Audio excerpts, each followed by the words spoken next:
Bonjour, c'est le live hebdo de Newstank. Bonjour à tous.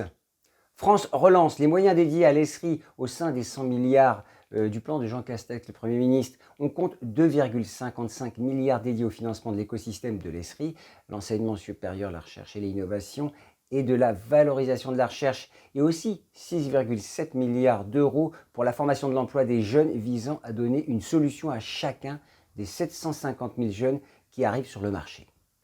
France relance suite 750 millions d'euros pour France Compétences en 2021. Quelles sont les mesures liées au volet emploi-formation pour garantir les versements aux OPCO notamment qui prennent en charge les frais de formation des apprentis dans les CFA et soutenir ainsi l'apprentissage dans le contexte de crise que l'on connaît, ou encore pour la création de plateformes de contenu pédagogique pour les organismes de formation et les CFA, ainsi que la mise à disposition de contenus pédagogiques digitalisés gratuits par l'État.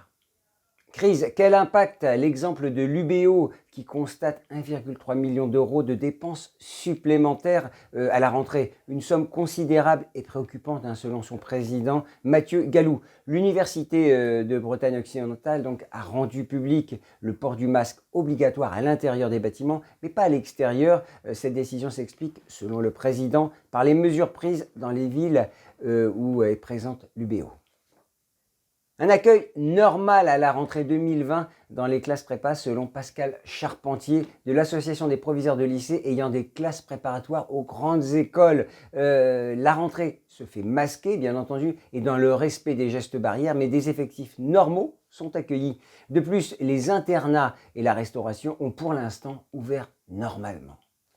World University Ranking de Time Higher Education. 41 établissements français sont classés. Ils étaient 38 dans l'édition précédente. L'université PSL est l'établissement français le mieux classé dans l'édition 2021, 46e. Au total, 5 établissements font leur entrée dans le classement. Parmi eux, l'université Paris-Saclay qui se classe à la 178e place.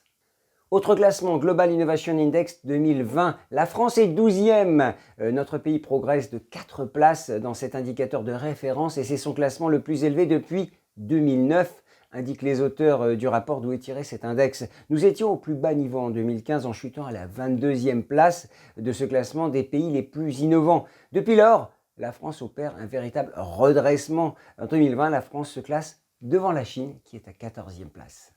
À la CDFI, on indique que la majorité des écoles d'ingénieurs ont décalé leur rentrée pour adapter leur organisation. Alors que près de 80% des écoles font habituellement leur rentrée la première semaine de septembre, elles sont au moins la moitié à avoir décalé d'1 ou 2 semaines pour avoir des marges de manœuvre quant à leur organisation. Voilà, c'était le premier live hebdo de Newstank. À la semaine prochaine.